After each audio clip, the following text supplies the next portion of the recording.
سلام دوستان، وقت همگی بخیر.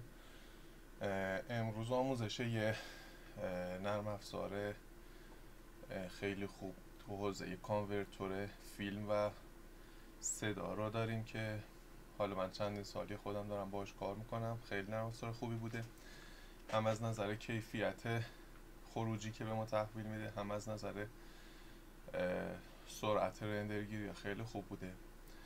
حالا مراحل کارش رو به شما نشون میدم. حالا این ویدیو فقط برای خروجی گرفتن تنظیمات صدا برای نرم افزار هست. خب ببینید ما الان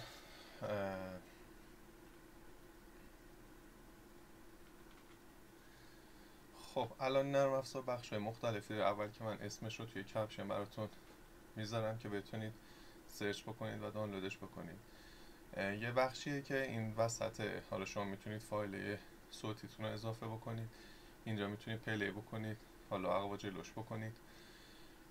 اینجا یه قسمت تیریم داریم که حالا من یه فایل اضافه میکنم بتونید قابلیتاشو ببینید و حالا هر کدومش یه کاری انجام میده نسبت به اینکه فایل صوتی باشه یا فایل تصویری.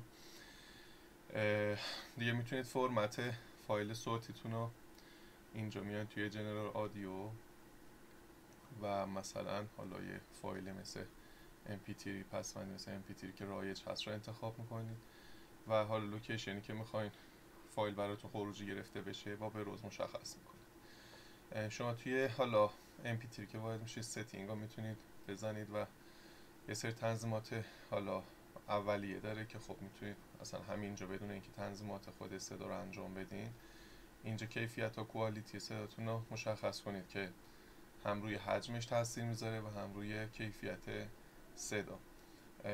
خب یه مشخصه دیگه لو، نورمال، های و کیفیت صداتون رو مشخص میکنید. میتونید به این داخل ادوانس و حالا اینجا سامپل ریتش رو انتخاب بکنید، بیت ریتش رو مثلا بزنید روی 128K یا حالا هر عددی که نسبت به کوالیتی که میخواین انتخاب بشه.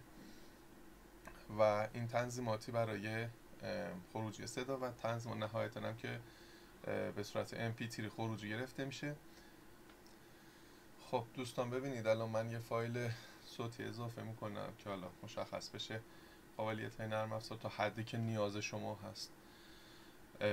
تنظیماتی که بهتون گفتم، نهایتا شما الان فایل صوتی که اضافه میکنید میتونید وارد تریم بشین و اینجا خب فایل صوتی براتون پخش میشه.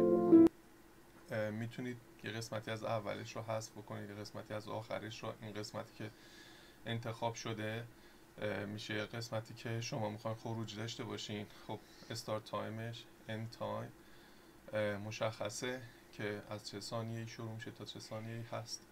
این رو وقتی شما اوکی بکنید، حالا بقیه مواردم که دیگه چیز خاصی نداره که اوکی بشه دیگه، همون تایمی که مشخص کردین 41 ثانیه‌ای که مشخص کردی خروجی گرفته میشه. با این تنظیماتی که الان انتخاب کرده حجم فایل رو بهتون نشون میده و نهایتا میتونید که اینجا با این گزینه فایل خروجی گرفته میشه و برای فرمت MP3 آماده استفاده است.